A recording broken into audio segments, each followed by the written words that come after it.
آیات کے پردے میں نشانات کا مخزن، قرآن کا ہر حرف کرامات کا مخزن۔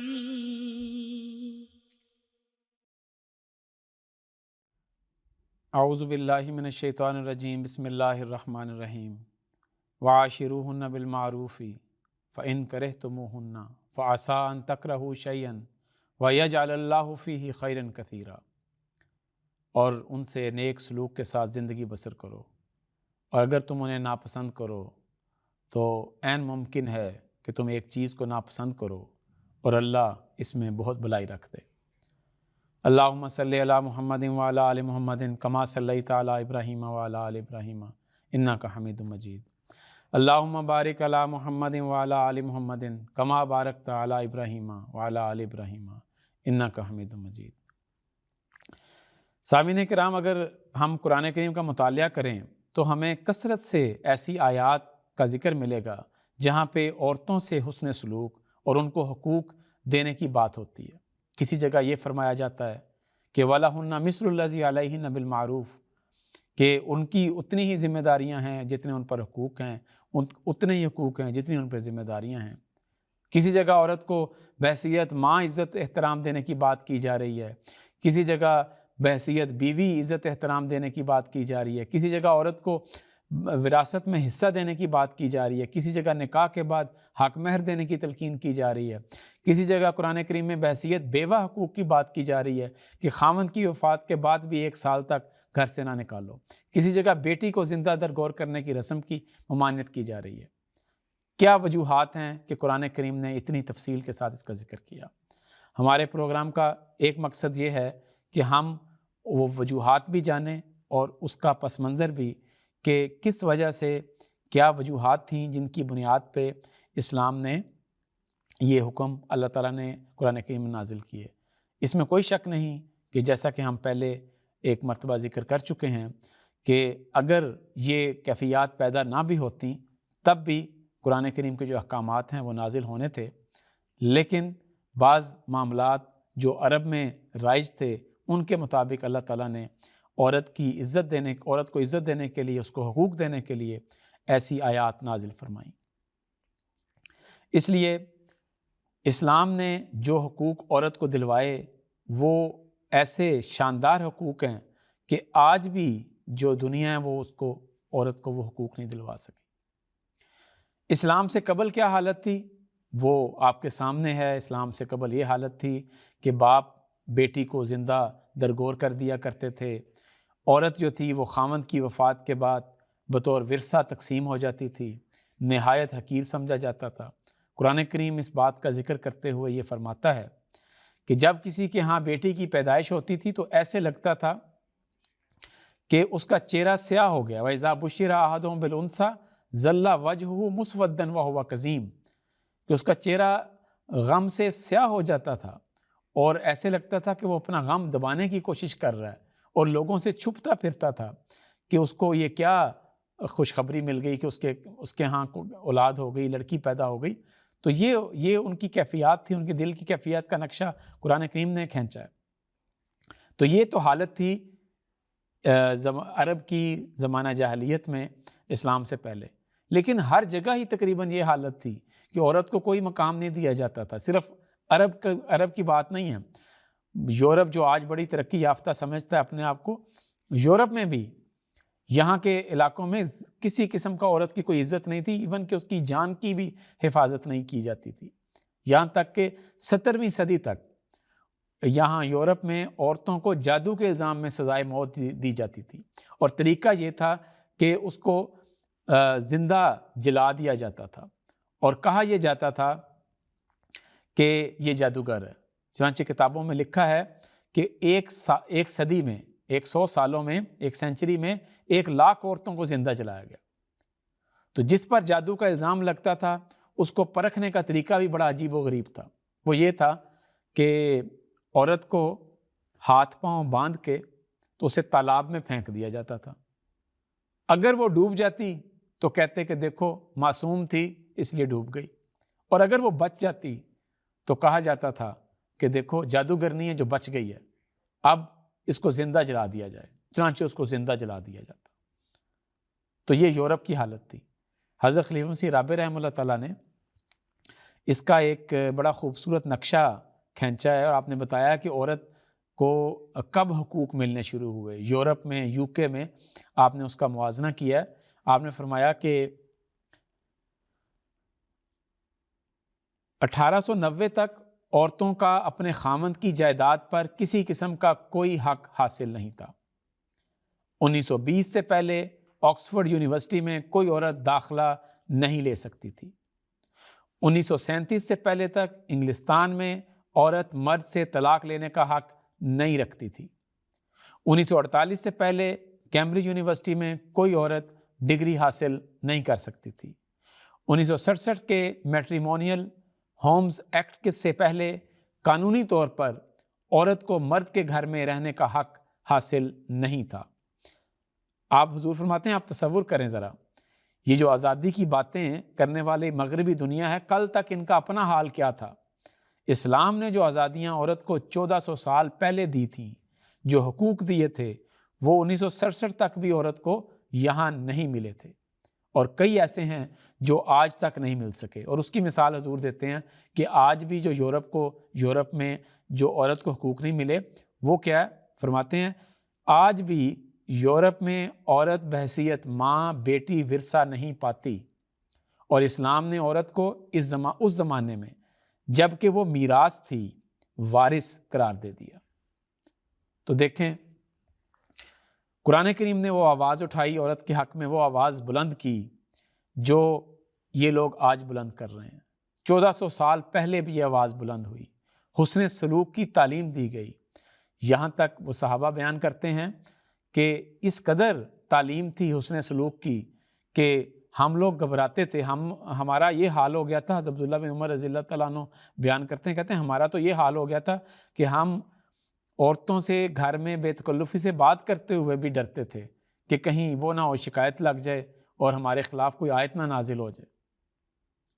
تو یہ وہ اس زمانے میں حضرت صلی اللہ علیہ وسلم نے اس طریقے سے عورتوں کی عزت قائم کی، اور نہ صرف عزت قائم کی، یہ وہ ارشادات ہیں آپ نے عمل کر کے بھی دکھایا کہ کس طریق سے عورتوں کے حقوق جو ہے آپ نے دینے ہیں. آپ نے شادیاں بھی کیں اور عورتوں کے ساتھ حسن سلوک بھی کیا. اور سب سے بڑی بات یہ ہے کہ آپ نے خود فرمایا کہ میں تم میں سے بہترین ہوں جو اپنے اہل و عیال سے بہترین سلوک کرنے والا ہے. حضرت مسیح موعود وسلم فرماتے ہیں کہ چاہیے کہ عورتوں سے انسان کا دوستانہ طریق اور تعلق ہو. اصل میں انسان کی اخلاق فاضلہ اور خدا سے تعلق کی پہلی گواہ تو یہی عورتیں ہوتی ہیں. اگر ان سے اس کے تعلقات اچھے نہیں تو پھر خدا سے کس طرح ممکن ہے کہ صلح ہو. رسول اللہ صلی اللہ علیہ وسلم نے فرمایا ہے کہ خیرکم خیرکم لأہلہ، اپنی بیوی سے اچھا سلوک کرنے والا ہی تم میں سے بہترین ہے. سامعین کرام، یہ اصل جو حضرت مسیح موعود وسلم کے الفاظ ہیں کہ انسان کی اخلاق فاضلہ کی حقیقی گواہ ان کی بیوی ہوتی ہے. اس کو مد نظر رکھنا چاہیے. اب ہم اس بنیاد کے اوپر دیکھتے ہیں کہ حضرت صلی اللہ علیہ وسلم کے بارے میں آپ کی جو ازواج تھیں ان کی کیا گواہیاں تھیں. سب سے پہلے حضرت خدیجہ رضی اللہ تعالیٰ عنہ کی گواہی کہ جب پہلی وحی نازل ہوئی تو حضرت خدیجہ رضی اللہ تعالیٰ عنہ کیسے پیارے الفاظ میں تسلی دی کہ آپ نے فرمایا کلا واللہ ما یخزیک اللہ ابدا، کہ اللہ تعالیٰ کی قسم اللہ آپ کو ہرگز ضائع نہیں کرے گا کیونکہ آپ صلہ رحمی کرتے ہیں. تو یہ اسلم سب کے ساتھ اچھا سلوک کرتے تھے، نادار کا بوجھ اٹھاتے ہیں، غریب کی مدد کرتے ہیں، ایسی نیکیوں کو جو دنیا سے غائب ہو چکی ہیں ان نیکیوں کو دوبارہ دنیا میں قائم کرتے ہیں، مہمان کی عزت کرتے ہیں اور حق کی مدد کرتے ہیں. تو یہ ساری گواہیاں جو حضرت خدیجہ رضی اللہ تعالیٰ نے آنسلم کے ساتھ رہتے ہوئے جو دیکھا وہی گواہی دی۔ حضرت عائشہ رضی اللہ تعالیٰ عنہ کی کیا گواہی تھی؟ کسی نے پوچھا کہ آپ کے اخلاق کیسے تھے، تو فرمایا کانا خلقہ القرآن، کہ آپ کا جو کے اخلاق جو تھے وہ قرآن تھے، قرآن پڑھ لو، قرآن کے ہر حکم پر عمل تھا۔ حضرت عائشہ رضی اللہ تعالیٰ عنہ فرماتی ہیں کہ میرے ساتھ تو آنسلم کا اتنا اچھا سلوک تھا کہ ایک دفعہ عید کا دن تھا تو مجھے اپنے ساتھ لے گئے اور کھڑا کر کے وہاں پہ افریقن کچھ جنگی کرتب دکھا رہے تھے، تماشا دکھا رہے تھے، تو نیزوں کا کا مقابلہ تھا۔ تو حضرت عائشہ رضی اللہ عنہ فرماتی کہ میرے ساتھ کھڑے ہوئے اور خود بھی دیکھا، اور میں اس وقت تک وہ دیکھتی رہی جب تک کہ میں تھک نہیں گئی، تو آنسلم میرے ساتھ رہے۔ پھر حضرت عائشہ رضی اللہ تعالیٰ عنہ ایک اور بیان کرتی ہیں کہ ایک مرتبہ دوڑ کا مقابلہ بھی حضرت نے میرے ساتھ کیا، تو یہ دل لگی بھی تھی، یہ حضرت صلی اللہ علیہ وسلم کا مزاج تھا کہ ہنستے کھیلتے ہوئے اپنے اہل و عیال سے بہترین رنگ میں پیش آتے۔ چنانچہ حدیث سے یہ پتہ لگتا ہے کہ آپ اپنے ازواج مطہرات سے مذاق بھی کر لیا کرتے تھے، ان کی دلداری بھی کرتے، گھر کے کاموں میں ان کی مدد بھی کرتے۔ اگر کوئی بیوی آٹا گوندھ رہی ہوتی تو پانی بھی لا دیتے، اگر کھانا تیار ہو رہا ہوتا تو چولہے میں لکڑیاں ڈال دیتے۔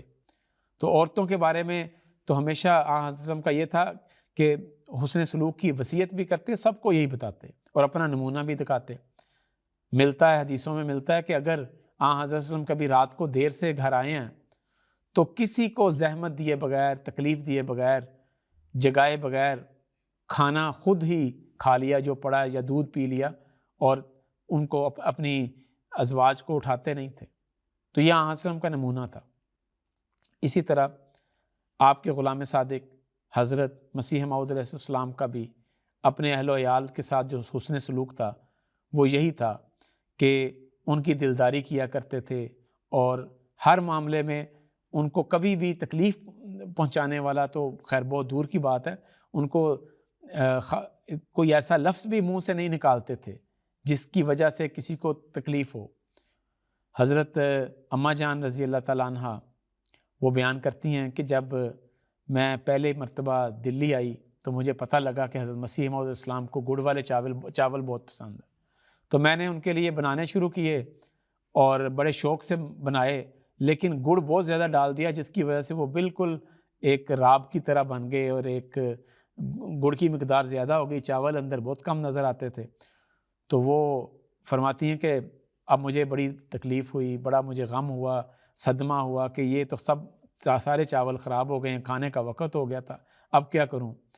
حضرت مسیح موعود تشریف لے آئے اس دوران، تو کہتی ہیں جب میرے چہرے کو دیکھا تو کہنے لگے کہ کیا چاول اچھے نہ پکنے کا افسوس ہے، اور پھر ساتھ ہی کہا کہ چاول تو بہت اچھے پکے ہیں، اس میں تو کسی قسم کی کوئی ایسی بات نہیں، اور فرمایا کہ مجھے تو پسند ہی اس طرح کے چاول ہیں۔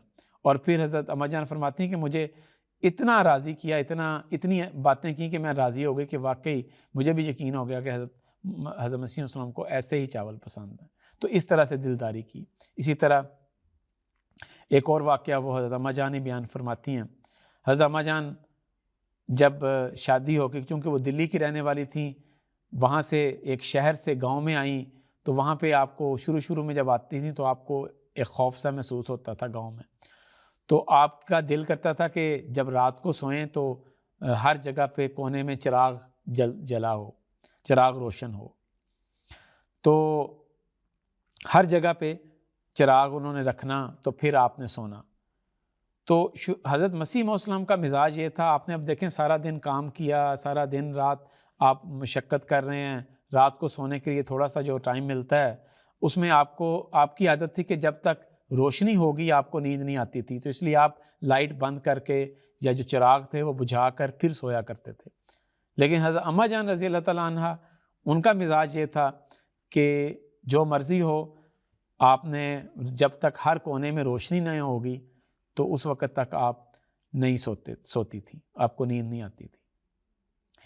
پھر آہستہ آہستہ حضرت مسیح موعود السلام نے اپنے مزاج کو تبدیل کیا، تو حضرت اماں جان اس کا ذکر کر کے کہتی ہیں کہ میں نے گھر کے ہر کونے میں روشنی رکھنی شروع کی، اور پھر ایک وقت یہ آ گیا، پھر بڑی محبت سے حضرت مسیح وسلم کو یاد دلایا کرتی تھی کہ آپ کو وہ وقت یاد ہے جب آپ روشنی میں نہ سو سکتے تھے، اور اب یہ حالت ہے کہ گھر کے کونے کونے میں جب تک روشنی نہ ہو آپ کو نیند نہیں آتی۔ تو حضور یہ بات سن کر ہمیشہ خوشی سے مسکرا اٹھتے تھے۔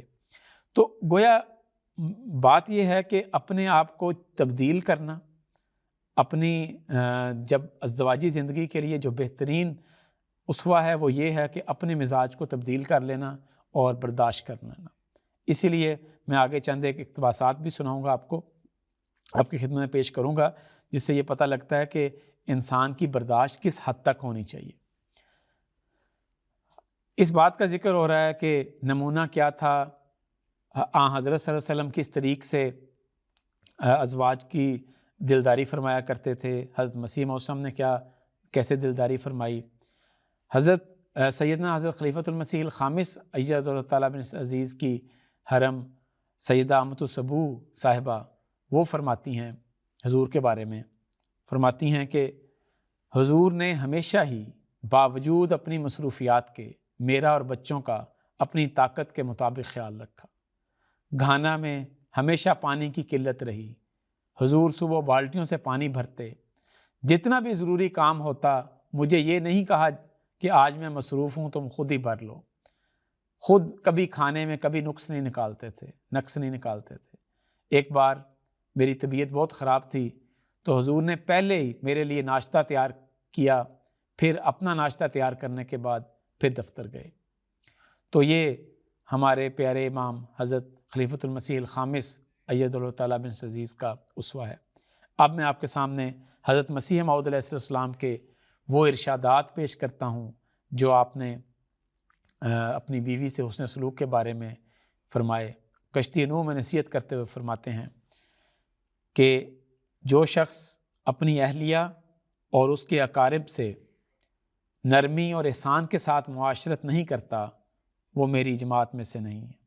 پھر فرماتے ہیں فحشاء کے سوا باقی تمام کج خلقیاں اور تلخیاں عورتوں کی برداشت کرنی چاہیے، اور فرمایا ہمیں تو کمال بے شرمی معلوم ہوتی ہے کہ مرد ہو کر عورت سے جنگ کریں۔ تو یہ وہ لمٹ بتا دی کہ کس لمٹ میں آپ نے باتیں برداشت کرنی ہیں، ہر قسم کی باتیں برداشت کرنی ہیں سوائے فحشاء کے۔ تو اس لیے یہ حضرت مسیح علیہ السلام کی نصیحت ہم سب کے لیے اسوہ ہے۔ پھر ایک دفعہ حضرت مسیح علیہ السلام کو الہام ہوتا ہے، اور وہ الہام اس وجہ سے ہوا کہ مولوی عبد الکریم صاحب سیالکوٹی رضی اللہ تعالیٰ عنہ نے ایک دفعہ اپنی بیوی سے کسی قدر کچھ زبانی طور پر سختی کا برتاؤ کیا، اور وہ واقعہ یہ ہوا کہ مسجد میں بیٹھے تھے تو کہتے ہیں کہ کسی نے مولوی عبد الکریم صاحب سیالکوٹی رضی اللہ تعالیٰ عنہ کی اہلیہ کے اوپر چھپکلی پھینکی، جس کی وجہ سے وہ کافی پریشان ہوئی، انہوں نے چیخنا شروع کر دیا، اور وہ چیخوں کی جو آواز تھی وہ مسجد میں بھی آئی، جس پر حضرت عبد الکریم صاحب سیالکوٹی نے جا کے کچھ سختی کی۔ تو اس پر حضرت مسیح موعود علیہ السلام کو الہام ہوا، کیونکہ وہ سب لوگ اس کے گواہ بن چکے تھے، سب نے دیکھ لیا تھا کہ یہ واقعہ ہوا ہے۔ تو حضرت مسیح علیہ السلام کو اس بارے میں الہام ہوا کہ یہ طریق اچھا نہیں، اس سے روک دیا جائے مسلمانوں کے لیڈر عبد الکریم کو۔ اور ساتھ الہام ہوا خذوا الرفق فإن الرفق راس الخیرات، نرمی کرو کہ تمام نیکیوں کا سر نرمی ہے۔ تو یہ وہ چیز ہے کہ یہ وہ اخلاق ہیں، یہ وہ ارشادات ہیں کہ جو ہمیں حضرت مسیح علیہ السلام نے اور آپ کے خلفاء نے ہمیں عملی مثالوں کے ذریعے سے سمجھایا، اپنے ارشادات کے ذریعے سمجھایا، اور عورت کے مقام کا ہمیں یہ بتایا کہ عورت کی عزت کرنا ہمارا کام ہے، اور یہ دراصل سب کچھ کہاں سے لیا؟ حضرت صلی اللہ علیہ وسلم کے نمونے سے، اور انہیں کو فالو کرتے ہوئے۔ آخر میں حضرت خلیفۃ المسیح الخامس اید اللہ تعالیٰ بن عزیز کی نصائح جو آپ نوجوان جوڑوں کو فرمایا کرتے تھے وہ کہہ کے اپنے گزارشات کو ختم کرتا ہوں۔ حضور فرماتے ہیں میں اکثر ان جوڑوں کو جو نصیحت کے لیے کہتے ہیں یہ کہا کرتا ہوں کہ ایک دوسرے کے لیے اپنی زبان، کان، آنکھ کا صحیح استعمال کرو تو تمہارے مسائل کبھی پیدا نہیں ہوں گے۔ زبان کا استعمال اگر نرمی اور پیار سے ہو تو کبھی مسائل پیدا نہ ہوں۔ اگر جھگڑے ختم کرنے کے لیے تھوڑے وقت کے لیے کان بند کر لیے جائیں تو سارے مسائل وہیں دب سکتے ہیں۔ ایک دوسرے کی برائیوں کو دیکھنے کے لیے آنکھیں بند رکھو اور ایک دوسرے کی اچھائیوں کو دیکھنے کے لیے اپنی آنکھیں کھلی رکھو۔ سامعین کرام، قرآن کریم کی جو آیات ہیں جیسا کہ ہم نے شروع میں عرض کیا کہ اس کا پس منظر ہے، اور وہ پس منظر یہ ہے تاکہ عورتوں سے برا سلوک نہ کیا جائے، اور یہ اس پس منظر کی صرف اس وقت ضرورت نہیں تھی، آج بھی اسی طرح ضرورت ہے، کیونکہ آج بھی عورتوں کے، خواتین کے جو حقوق ہیں اور ان کی پامالی کسی نہ کسی جگہ جاری ہے، اور قرآن کریم ایک یونیورسل تعلیم ہے، ایک عالمی تعلیم ہے۔ اللہ تعالی ہمیں قرآن کریم کی صحیح تعلیمات پر عمل کرنے کی توفیق عطا فرمائے۔ وآخر دعوانا الحمدللہ رب العالمین۔